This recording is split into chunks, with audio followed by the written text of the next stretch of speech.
Is this mansion you see before you a Viking blacksmith's dream home?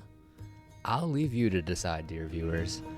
Ladies and gentlemen, welcome to my first build in over a year and a half, and it is a doozy. It feels so good to be back. So much has been added to the game since I last played, and I attempted to put all the materials to the test in this blacksmith's combo house, workshop, forge mansion. Look at all this beautiful black ashwood trim, providing the perfect contrast to the light brown wood we've always had. And these sleek and sexy darker tone wooden panels, I am in love with the new materials. This build has been a blast and has cemented Valheim as my undisputed favorite building game of all time. I cannot wait to keep going, and I've already nearly completed the house next door. Without further ado, let's get to the short walking tour of the full build, inside and out. Stay tuned for the next video where I will give the in-depth tour for all you fellow building nerds out there who want to learn about all the tiny details. Okay, let's get to the walking and talking tour. Coming down, there's one road that leads to this little settlement, and it's adorned by these nice little lampposts, nice sleek dock with iron, and we come to the entrance of our duplex. And this is really the basis for the profile of this build. Two front entrances, two-sided house essentially, two separate buildings. The story I kind of put together for this one, to give the briefest of backgrounds, is that this is a wealthy blacksmith and he's nearing retirement. He's made a ton of money in his life and he just wants to build his dream home to live out the rest of his days with his own custom, sleek, modern blacksmith shop, a forge, and a home with all the best amenities that spare no expense. Yeah, custom little stairways going up. Let's just pick a side and start. We got our forge in the center, little awnings, tons of iron, and of course the key features of this house is the nice sleek 26-degree ramp down on this side and the 45 degrees on the other side, and some layers and depth, just like a tiered cake kind of, with 3 different layers going up, and it gradually tapers to a point at the top. Coming inside to our blacksmith shop, just as sleek and modern on the inside. Love these new materials with ashlands, the ashwood, the dark blacks just add such an effect, and it really screams blacksmith to me. Like it matches the color of the charcoal. It's like charcoal dyed wood. We have our kiln in the back here. This little section of the blacksmith shop is downset. Almost 2 full staircases. It's not quite. A little bit of interesting finagling there. But here is our blacksmith's forge, which you can sit at and work on. Custom built a little section around here just for that, adorned it with some decorations, and we have this cool floating fireplace up above, which to me really, I didn't have a fireplace nearby, and I think you need a working fire in a forge. Fires scream forge to me, so I wanted to get that in there, and we'll show it from upstairs how it extends down. Just some storage in the walls underneath our roof section here, and a little table saw in the corner to use that space. Coming through here, we've got our little brazier, little fireplace leading up to a stairwell here. And this is our smelting section with our 3 smelters, which you can load from the upper balcony upstairs. And they will drop the refined bars down here, and you can throw them into your chests.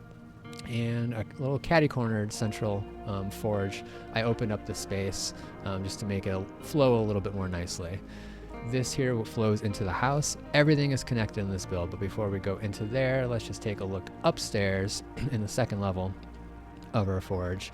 This is where we've got the extended iron infrastructure that cascades up this wall, through the roof, and then down here to create a little stone platform upon which we can throw our fire. And it adds a nice dramatic effect on this level, which is just a little workshop. Even our blacksmith might need to refine some wooden materials from time to time. Yeah, and it creates that effect above the forge down below.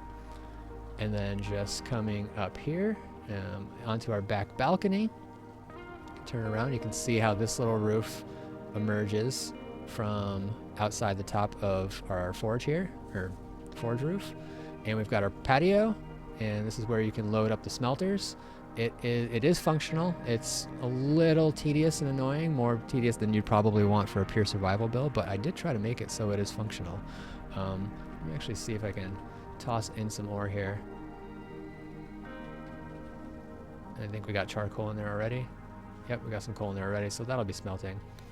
Now we can go down this tower here and just zoom out real quick. This tower in the back here, which I put in, honestly, purely with this image in mind. I was trying to create, the most striking front aesthetic for this overall build, which you can tell has a bunch of funky shapes, right angles, 45-degree angles, 45-degree angles.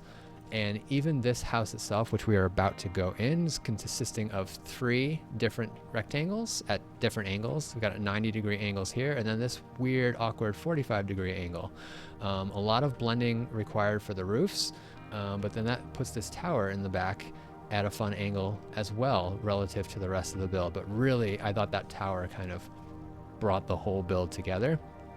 And this is where it ends up in the back, and I set it in a place that kind of aligns with this roof and creates a walkway to get out into this back balcony, which I had already had in place. But functionally, there's nothing to do in this tower. It's just a big decorative walkway, essentially, that leads us into the upper bedroom in the upstairs of our blacksmith shop. Cozy little bunk bed situation, cozy nook underneath, top bed with the view, little sitting area, upstairs fireplace, also overlooks the breakfast space down below. I just like openness and coziness. Sticking with a modern aesthetic, a little sconce with some recessed lighting and a fake little drawer and a wardrobe. Then we got our stairwell walkway, which wraps around this fireplace here. Created a nice little basis for that to get us downstairs. And in the stairwell, popped out nice bay windows to add a little bit more space and lighting from within the walkway. And then we come to our downstairs living room, kitchen, and dining area. Same cozy aesthetic, a lot of ash wood, blacks and browns, another fireplace, little closet with some storage, just some extra stools stacked up, a custom-made little couch that you can sit on with my little bread pillows, custom-made coffee table, little plants in the background, some decorations, and as you can see, we still have access to the same central forge even on this side. This is a blacksmith's home. He always wants to be close to his hearth. And nice little elevated breakfast nook with another little planter in the corner. And yep, you can see back up into the bedroom from here, and really that is it. It's a big build, highly detailed, but it only amounts to one room, upstairs bedroom, upstairs workshop, and downstairs forge, and I guess the back storage area and smelter area. But that kind of concludes this short tour.